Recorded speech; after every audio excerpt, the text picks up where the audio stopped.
I'm Jared, and I support marriage equality for many reasons. I'm going to start by looking at it from a logical point of view, because I quite like logic, and I figured that if any group is going to be discriminated against, there had better be some damn good logical arguments to back it up. One common reason put forward against marriage equality is that it would be changing the definition of marriage, that we should just keep marriage in its traditional form. To me, that argument doesn't work. Traditionally, marriage was an exchange of property between a father and a husband. The wife had no say in this exchange, absolutely no rights whatsoever within the marriage, and there was no possibility of divorce. A man was allowed to beat his wife as long as the stick used was no wider than his thumb. Until 1986, in New Zealand, husbands were legally allowed to rape their wives.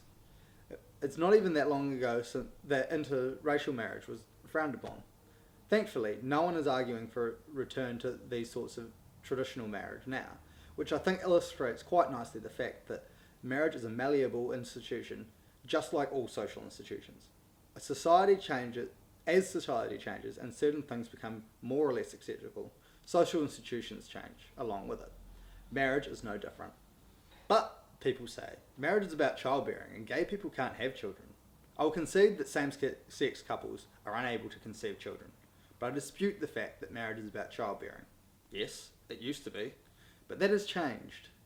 If not being able to have children was a reason to deny someone the right to get married, then we would not be denying infertile couples, couples who don't want children, and couples who are past childbearing age the right to get married. We don't do that, so to reject marriage equality based on this argument would be complete hypocrisy. Well, it says in the Bible that homosexuality is wrong, and marriage is a Christian institution. Simply put, no it isn't. Marriage has been present in some form or another in every civilization throughout human history, regardless of religion. Yes, a lot of marriage in New Zealand stems from the Christian tradition, but we have separation of church and state, so Christianity should not be the basis of our legislation. If it was, why would we let people get married outside of churches? And why would we let couples from non-Christian religions get married? No one will be forcing ministers to marry same-sex couples if they don't believe in marriage equality, because the provision that celebrants and religious leaders are able to refuse to marry any couple will stay in our law. At the end of the day, this argument boils down to, you can't get married because of my religion, which wouldn't stand up in any other situation, so does not stand up here, particularly when there isn't even complete consensus about this issue within religious communities. So, they've got civil unions, shouldn't that be enough? Quite simply, no. Civil unions do not provide the same rights as marriage. They don't allow adoption rights, and they're not recognised in the same way around the world as marriage is. Even if civil unions were exactly the same as marriage, in all but name, that still wouldn't be acceptable. You see, currently, opposite-sex couples have the right to choose whether they want a marriage or a civil union, while same-sex couples are only given the choice of civil unions. This causes the distinction between the two types of relationships, because one is deemed worthy of marriage and one is not. This sends the message that same-sex relationships are not worth as much as opposite-sex relationships.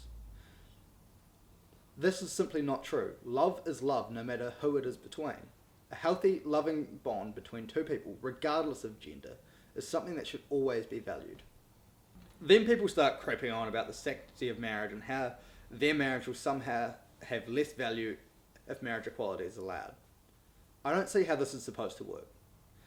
Someone else getting married doesn't have any effect on anyone else's marriage.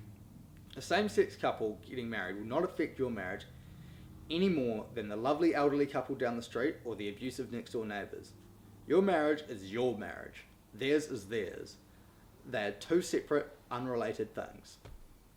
Now, I would like to look at this issue from a more personal and emotional perspective. Two of my best friends are a lesbian couple, and I practically think of them as my sisters. I've known them since my second year of uni, and along with a lot of good memories together, they've stuck by me through some really hard times, just as my actual brother and his partner have. They're coming up to 6 years together later this year, the same amount of time that my brother and his partner have been together. Earlier this year, my brother and his partner got married. It was one of the happiest and proudest days of my life, and I would love to share a similar day with my sisters.